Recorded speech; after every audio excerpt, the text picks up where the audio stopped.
Hey guys, it's Shelby. You're seeing this video as kind of like a bonus video because if you didn't know, I have an upload schedule. I usually upload on Wednesdays and Sundays, but today, because this video is not necessarily exactly aligned with sustainability, I thought I would just throw it in here as a bonus video. So this video is going to talk about my days of being a hyper consumer. I use this word hyper consumer a lot when I refer to my past self, and that's because I used to buy so much shit that I absolutely didn't need that it was just out of control. It wasn't just consumerism, it was hyper consumerism. That's why I call it that. And now I refer to my lifestyle as eco-minimalism. It's just words I use to kind of like sum up like what I think of my past self as and like my current self as. And I kind of started to talk about it a couple weeks ago when I posted a video about how I quit fast fashion. I'll link it right here. In that video, I referenced like some debt I got myself into. I talk a little bit about how I never repeated an outfit, but I thought if I just make this video, it will kind of give you a full picture of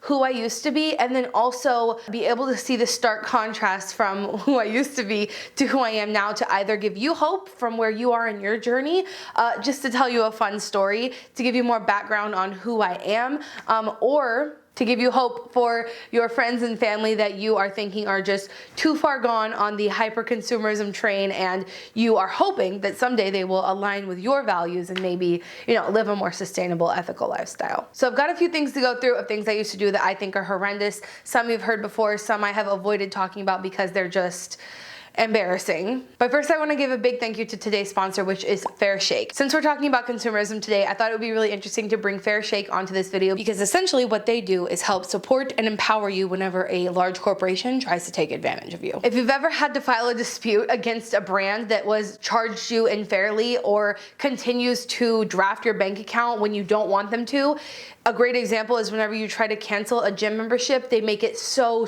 difficult to get through to them, and it's really ends up being really hard to cancel. They ended up charging you all these times while you were trying to cancel. That's where someone like Fair Shake comes in handy, because they will advocate on your behalf, help you understand the system, and help you get your money back from those companies that screwed you over, and help you file those claims a lot faster. Fair Shake essentially simplifies this process by helping to create official legal notices and achieving successful resolutions of your complaints. Fair Shake deals with a variety of different complaints, including improper billing, poor customer service, misleading advertising, or faulty product and services. Fair Shake is purposefully designed to never cost you anything out of pocket. And if you think you have a claim that fits this description, all you have to do is click the link in the description, file your claim, and they will help advocate for you. There are examples and success stories over on their site, so definitely go check it out if you ever find yourself in that predicament. I thought this was an awesome thing to take advantage of because they help hold companies accountable.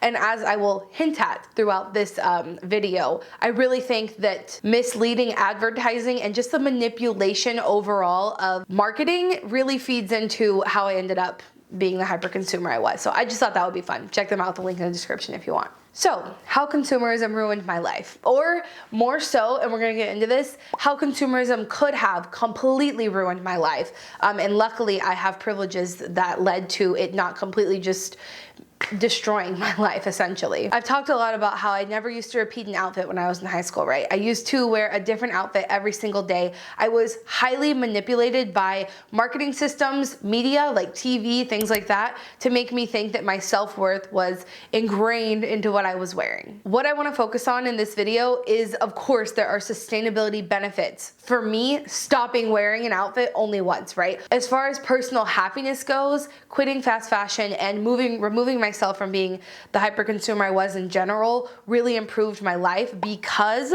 my self-worth was no longer defined by those things. That is the first way I would say that consumerism could have ruined my life, because if you get so caught up in tying your identity and your self-worth to items that you own and what you put on your external body, I found, and I'm sure that maybe you are finding, it leads you to find or attempt to find happiness in places that you shouldn't. So for me, that manifested itself in an abusive, awful, abusive in every sense of the word, relationship when I was so young. And honestly, just that right there could have completely ruined my life. I could have wound up with someone who treated me completely awfully, having no self-worth, stuck in a relationship with that person where I would have just been completely miserable. And to me, that would have been me. Literally, my life would have been ruined if I had not figured out how to have self-worth outside of the items I bought.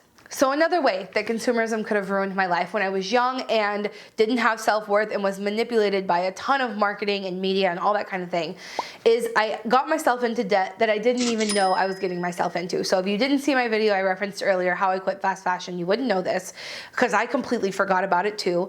But apparently when I was younger, when I was 16 years old, my mom gave me a credit card. I did not know that this credit card would ever hit my credit, never thought about it at all. Swiped the credit card, thought my mom was paying it. I found out in probably 2017 when my partner and I applied for our first mortgage ever that apparently my mom gave me that credit card, let me charge it up. It was in my name and she never paid it off. When we ran my credit to buy a house, they told me that I had a $15,000 credit card on my credit that had just never been paid off. Luckily, I was so many years out from it that it was still impacting my credit. Obviously in 2017 when we were filing for a mortgage, I was several years removed from ever using that credit card. Essentially, my partner and I had to file together, which was our plan all along anyway. But I say that this is a way that it could have ruined my life because if I had another credit card that I ran up even more debt on, if that pattern had continued of me getting a credit card, swiping it, getting all these things I didn't fucking need, destroying the planet in the process, obviously, but just kept swiping and swiping and swiping and building up all this debt when it came time for me to better my credit, to progress my life, I could have not been able to do that. I know the loop that people get into, not only with consumerism, but also people who don't have great incomes, people who find themselves in financial hardships for whatever given reason. It is a fucking vicious cycle, man, that is impossible to get out of once you get into it. And what's so frustrating about the marketing system and the fast fashion industry and hyper consumerism, it starts that loop when you are young, easily manipulated, and you don't have a value system yet. And once you get on that rat race, that's why they call it the rat race, it is so fucking hard to get out. And thank goodness that that fell off of my credit before we got this house. It had been 10 years. If you guys didn't know, things fall off of your credit after 10 years. So thank goodness that when we came to buy this house, we were able to get it, the mortgage. But other people are not as lucky to have a partner who could help you sign to get a house. Other people are not as lucky to have 10 years from their big life-changing mistakes to when they need to get themselves a home. And we're talking here about purchasing a home, right? But also a lot of times apartment complexes will run your credit, see stuff like that on your credit, and then again, you're screwed. So I think it is important to acknowledge that I had a lot of privileges in this situation. I made a lot of decisions after my huge mistakes that helped me get to where I am now, but a lot of people are not so lucky and they fall into that cycle, like I was saying. On top of spending every penny I ever got on fast fashion and destroying the planet in the process, of course, I also used to do something that's really, really bad. Really, really bad. And you guys can let me know if any of you have done this before, because I think it's something that a lot of teenagers do. But I used to steal things that, again, I did not need, but that because I was young, easily manipulated, saw a lot of media, saw a lot of marketing, I thought I did. I literally thought that I could not be worthy of being liked or loved if I did not have these things. A lot of things that I would steal would be like makeup from, you know, retailers, all kinds of retailers, makeup. I was really big into wanting to have my makeup match my outfit, which had to change every day. So it meant I needed a lot of makeup. So stupid. It's so sad, but so stupid. Because what I want you guys to realize, I'm admitting that I used to do this, is that because I was a young, apparently affluent, white girl, no one ever batted an eye at me. I was never accused of it, never got caught, obviously.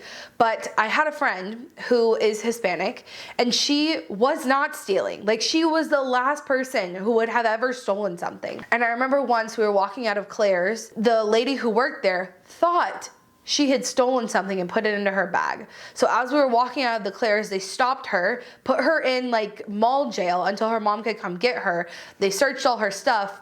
Lo and behold, didn't steal anything. But because she didn't have the same privileges of me as being white, she was assumed that she did steal something, which is a whole fucking issue in and of itself. If I had gotten caught stealing, not only now do I have debt on my record that prevents me from being able to purchase a house, possibly get an apartment, get any other sort of forms of debt that could help me advance in society, if on top of that I had gotten caught for stealing, I would have had a record. Because of how the consumerism system is built, so much of what children teenagers are exposed to makes them think that their value system should be based on what they look like, what they're wearing, what people think of them.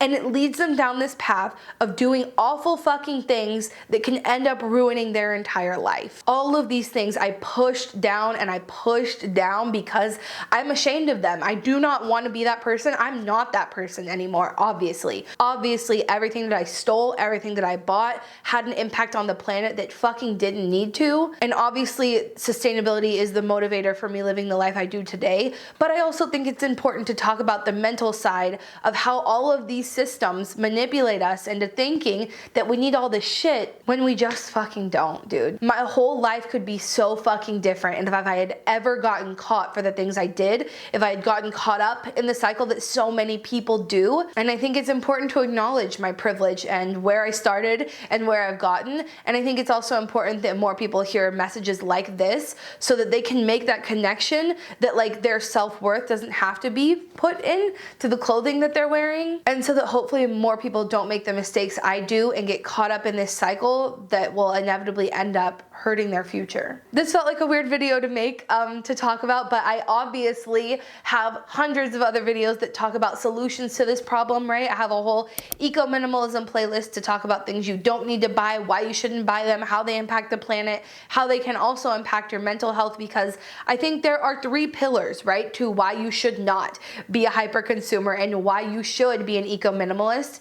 Has a ton of benefits for your mental health, okay? A ton of benefits for your wallet for not spending money that you don't need. And also, obviously, we're gonna help out the planet a lot if we're not hyper consuming things. A lot of people often tell me that basically if you're poor, you are automatically living a sustainable lifestyle, or sometimes I say like, don't buy this and don't buy that because it's better for the planet. And a lot of people will comment and say, well, I already don't buy these things or do these things because I'm low income. I understand that, but the examples I gave today have nothing to do with being low income and everything to do with getting stuck in a cycle. Many people who are even low income can go out and get themselves into credit card debt. Many people who are low income can go out and steal things. It is a system, a cycle that we have to try to break from cultural standpoints and also from political standpoints. The policy and legislation that these companies are and aren't allowed to do in terms of destroying the planet along the way, and the manipulative fucking marketing that they do. So thank you guys so much for watching. I hope you learned a little bit. I hope maybe this was inspirational to see where I started and where I've come. Also, thank you so much to Fair Shake for sponsoring this video. If you guys do want to file a claim, if you think you've been wronged in any way by some sort of manipulative corporation, make sure you click the link in the description and you can go read more about them. So remember, until next time, you cannot do all the good that the world needs, but the world needs all the good that you can do. Bye guys.